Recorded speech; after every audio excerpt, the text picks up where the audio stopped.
নমস্কাৰ, মই চয়নিকা নতুন এটা ভিডিঅ'লৈ আপোনালোকক আদৰণি জনাইছোঁ। দেখিছেনে ইমান ধুনীয়াকৈ নাম কীৰ্তন হৈ আছে, কিয়নো হৈছে আপোনালোককো সবিশেষ জনাওঁ বুলি ভাবিলোঁ। আহক তেনেহ'লে ভিডিঅ'টো আৰম্ভ কৰোঁ। এয়া এনেকৈ আহিলে আমাৰ ঘৰটো পাব আৰু এয়া দেখিছেই নহয় ৰভা দিয়া হৈ আছে। কিয় দিছে, কিহৰ কাৰণে এনেকৈ একদম ধুনীয়াকৈ আসনবিলাক শাৰী শাৰীকৈ পাৰি থৈছে, সকলোখিনি জনাম। ভিডিঅ'টো অকণমানো স্কিপ নকৰাকৈ আপোনালোকে চাই থাকিব দেই। এই নামঘৰ ভাগি যে আজি প্ৰতিষ্ঠা কৰিব, মানে আমাৰ ভাষাত নামঘৰ লোৱা বুলি কয়। আপোনালোকে কি বুলি কয় জনাবচোন। ইমান ধুনীয়াকৈ বনাইছে চাওকচোন। আৰু এয়া কঠ ধাৰি ধুনীয়াকৈ পাতি থৈছে। আৰু এয়া আমাৰ মা ইফালৰ পৰা সিফালে একদম তৰণি নোহোৱাকৈ ঘূৰি ফুৰিছে।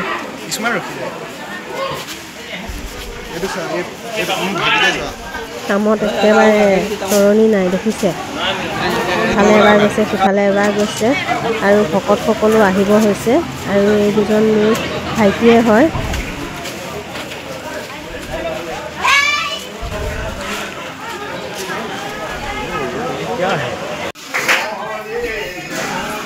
আপোনালোকক গোটেই পৰিৱেশটো দেখাই আছোঁ। এইফালে ভকতসকলক খাবৰ বাবে জলপানৰ যোগাৰ কৰিছে। এয়া এনেদৰে ধুনীয়াকৈ বহাই ভকতসকলক জলপান খুৱাইছে। আৰু ভকতো এজন দুজনকৈ আহি প্ৰায় পাইছেহি। আৰু দুজনমানে ফুল প্ৰসংগ কৰিবলৈ ধুনীয়াকৈ বহি লৈছে। এয়া দেখিছে নহয়। আৰু এজনী আমাৰ ফুলো দেই, লাইন লাইনকৈ ভকতসকল ধুনীয়াকৈ বহিছে। এনেকুৱা ভাল দিনত ঘৰলৈ যে যাব পৰা নাই, খুব মনটো বেয়া লাগিছে। আপোনালোকেতো জানিছেই চাগে, যিসকলে মোৰ ভিডিঅ' চাই আছে। মোৰ মানুহজনৰ অকণমান অসুস্থ তেওঁ, আৰু তথাপিতো যাম বুলি ভাবিছিলোঁ, কিন্তু তেওঁ হুলস্থুল সহিব নোৱাৰে। আৰু এনেকুৱা অনুষ্ঠানত মোৰ নাম প্ৰসংগ হ'ব, বহুত মানে হাই উৰুমি হ'ব। তেওঁ অকণমান কষ্ট পাব বুলি ভাবি মই নগ'লোঁ। ইয়াৰ পৰাই সেৱা কৰিছোঁ। আৰু মোক প্ৰতিটো মুহূৰ্ততে মোৰ ভাইটিহঁতে ভিডিঅ' কলিঙত দেখাই আছে। এয়া নাম আৰম্ভ হৈ গ'ল।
নামভাগ শুনিলে একদম সঁচাই মনটো সাত পৰি গৈছে। আৰু আজি বুদ্ধ পূৰ্ণিমা, সেইবাবে নামঘৰটো আজিয়ে লোৱাটো ফিক্স কৰিছিলে। আৰু এনেদৰেই নামঘৰ লোৱা অনুষ্ঠানটো হৈ আছে। আৰু এইফালে মানে ভোজঘৰ বনাইছে, ইয়াতে খানা ৰান্ধি আছে ভকতসকলৰ বাবে। আমাৰ কিন্তু এটা নিয়ম দেই, ওচৰলৈ যাবলৈ নিদিয়ে, মানে ভকতসকলহে যাব পাৰে। সেয়ে আমাৰ ভাইটিকেইজন ওচৰলৈ গৈ ভিডিঅ' কৰিব পৰা নাই। ভিডিঅ'টো কেনেকুৱা লাগিল জনাব, ভাল লাগিল যদি লাইক কৰিব।